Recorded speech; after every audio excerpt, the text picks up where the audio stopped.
good position. You don't have the cards right now.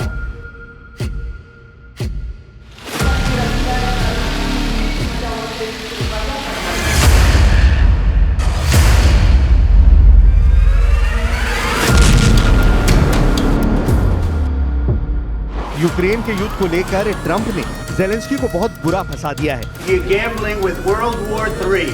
फंसाया भी ऐसा कि ज़ेलेंस्की के चारों तरफ फैला ट्रैप गारंटी दे रहा है कि जीत पुतिन की ही होगी।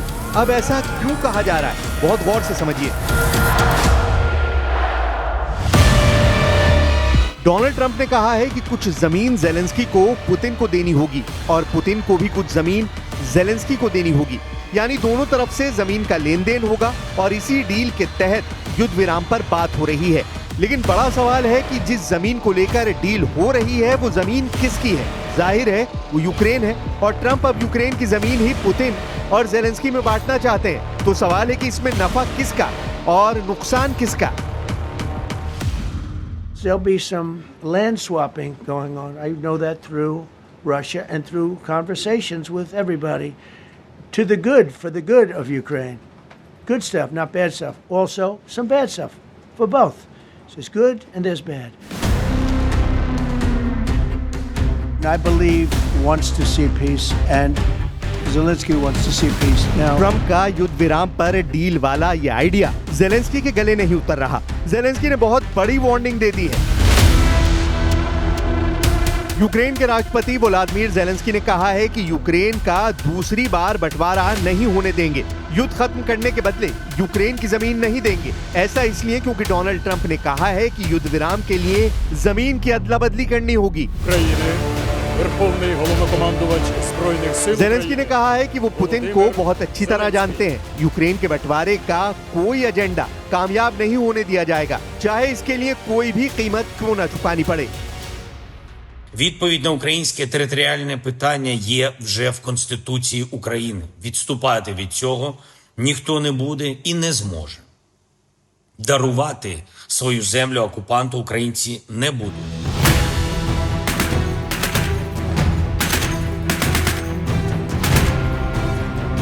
ज़ेलेंस्की को हिम्मत खार्किव के फ्रंट पर तैनात दीदी ने दी है।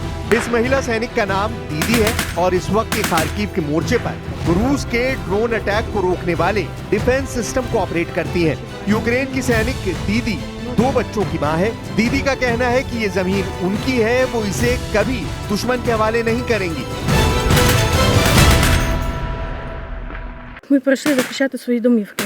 І якщо домівка знаходиться в Донецькій, Луганській області, тобто на окупованих територіях, то навіщо тоді людина сюди прийшла? Вона прийшла захищати своє, відстоювати своє. І тут такий договір, давайте ми це залишимо собі. Ні, такого не буде. Тобто Україна повністю буде наша.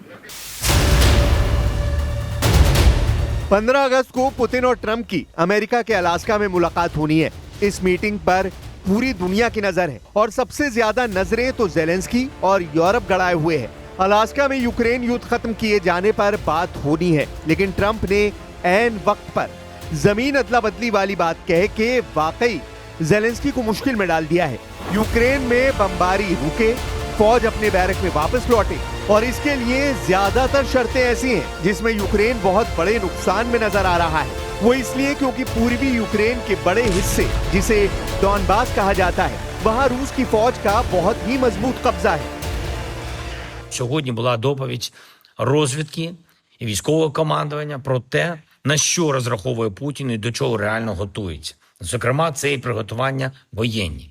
Він точно не готується до припинення вогню і війни. Путін налаштований тільки на те, щоб подати зустріч з Америкою як свою особисту перемогу. І далі продовжувати діяти так, як і раніше. Тиснути на Україну так, як і раніше.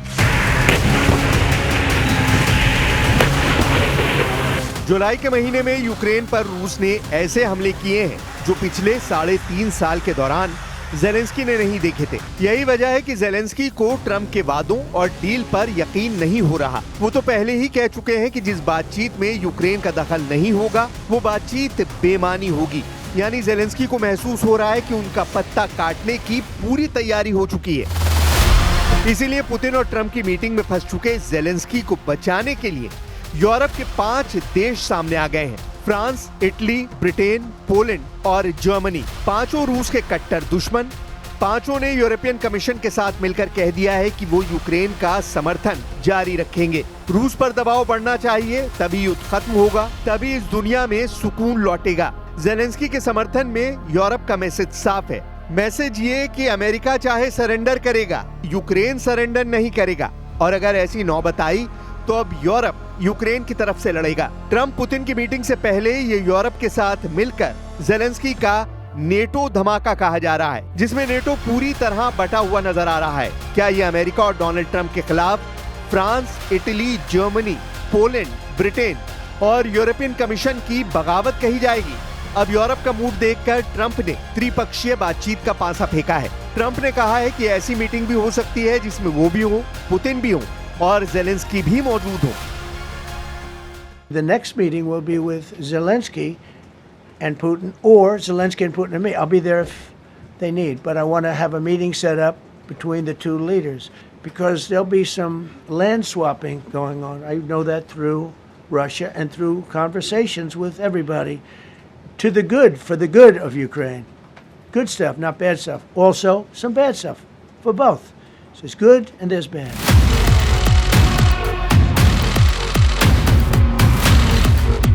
खबर है कि अलास्का की मीटिंग में पुतिन वादा कर सकते हैं कि वो यूक्रेन पर हवाई हमला नहीं करेंगे। रूस ने मई 2025 के बाद से यूक्रेन पर सबसे भारी हवाई हमले किए हैं। इनमें यूक्रेन की राजधानी कीव में ही 72 लोगों की जान गई है। पुतिन के हमलों को देखकर ट्रंप के भी होश उड़ गए और उन्होंने ये भी कहा है कि पुतिन के सिर पर खून सवार है। खौलते हुए यूक्रेन में अभी कितना बारूद है, इसका फैसला ट्रंप करेंगे। ये बात वो बार बार बता रहे हैं। यूक्रेन में युद्ध विराम वाली कोशिश में दखल देकर ट्रंप ने बता दिया है कि मोहर उन्हीं की लगेगी और जेलेंस्की को एहसास हो गया है कि ट्रंप की मोहर से फायदा सिर्फ पुतिन को होगा, क्योंकि जिस जमीन के लिए डील होगी वो तो यूक्रेन की ही है। इन सब के बीच जेलेंस्की को पुतिन की नीयत पर शक पहले से था, जिसे वो अब और पुख्ता बता रहे हैं। Немає жодної ознаки, що росіяни отримали сигнали готуватись до післявоєнної ситуації. Поки що немає. Навпаки, вони переміщують свої війська та сили таким чином, щоб розпочати нові наступальні операції. Якщо хтось готується до миру, він цього не робить. Ми продовжуємо інформувати наших партнерів про реальну ситуацію на полі бою, в дипломатії. रूस का दावा है कि उसने पूर्वी यूक्रेन के डोनेस्क में एक बड़े इलाके पर कब्जा कर लिया है, जबकि यूक्रेन का दावा है कि उसने डोनेस्क में रूस के सभी हमलों को नाकाम कर दिया है।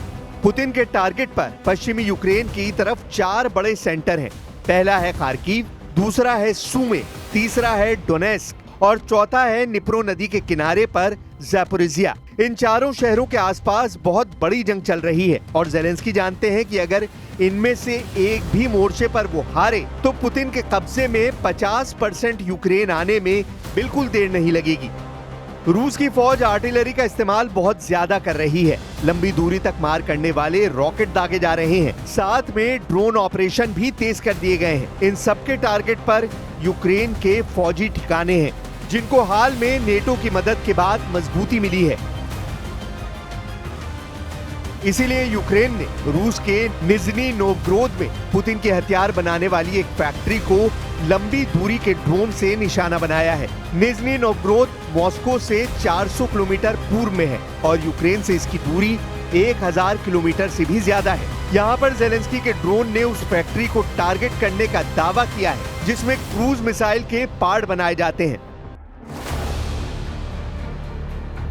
यूक्रेन के युद्ध को रोकने की ट्रंप ने कोशिश जरूर की है, लेकिन ऐन वक्त पर जेलेंस्की के ऐसे हमलों ने पुतिन का मूड बिगाड़ दिया है और फिर रूस की तरफ से यूक्रेन को ऐसी सजा मिली है जिसे रोकना नेटो के बस की बात भी नहीं है। सवाल है कि क्या इस बार अलास्का में होने वाली बैठक से पहले यूक्रेन कोई ऐसा ऑपरेशन कर सकता है जिससे पुतिन और ट्रंप की बैठक शुरू होने से पहले ही फेल हो जाए। जेलेंस्की का दावा है कि 24 घंटे के अंदर ही 137 मोर्चों पर आमने सामने का खतरनाक युद्ध हुआ है और यूक्रेन अपनी 1 इंच जमीन को लेकर भी समझौता नहीं करेगा, चाहे जो भी हो जाए। इसमें कोई शक नहीं कि युद्ध बहुत ही खतरनाक चल रहा है। रूस का दबदबा कई इलाकों में ज्यादा है, लेकिन नेटो और अमेरिका की मदद ने ज़ेलेंस्की के हथियार गोदाम फिर से भर दिए हैं। ये बात पुतिन भी जानते हैं, लेकिन पुतिन को टेबल पर लाने में ट्रंप कामयाब हुए हैं। अब अलास्का में होने वाली बैठक यूरोप का भी भविष्य तय करने वाली है। दोबारा राष्ट्रपति बनने के बाद ट्रंप और पुतिन के बीच अब तक 4 बार फोन पर बात हुई है। 12 फरवरी 2025 को ट्रंप और पुतिन के बीच यूक्रेन के मुद्दे पर बात हुई। 18 मार्च 2025 दोनों नेताओं के बीच फिर यूक्रेन पर बात हुई। युद्ध विराम का जिक्र हुआ। 19 मई 2025 इस दिन ट्रंप और पुतिन के बीच 2 घंटे से ज्यादा यूक्रेन और बाकी मुद्दों पर बात हुई। 4 जून 2025 इस दिन पुतिन और ट्रंप के बीच यूक्रेन ही नहीं, ईरान के मुद्दे पर भी बात हुई और 1 घंटे तक दोनों नेताओं ने बात की। इससे पहले अमेरिका और रूस के राष्ट्रपति के बीच आखिरी मुलाकात जून 2021 में हुई थी। तब ट्रंप नहीं बल्कि जो बाइडेन अमेरिका के राष्ट्रपति थे। यह मुलाकात स्विट्जरलैंड के जिनेवा में हुई थी। अब 4 सालों बाद पुतिन की मुलाकात ट्रंप से हो रही है और वो भी अमेरिका के अलास्का की जमीन पर। वही अलास्का जो 150 साल पहले रूस का हिस्सा था।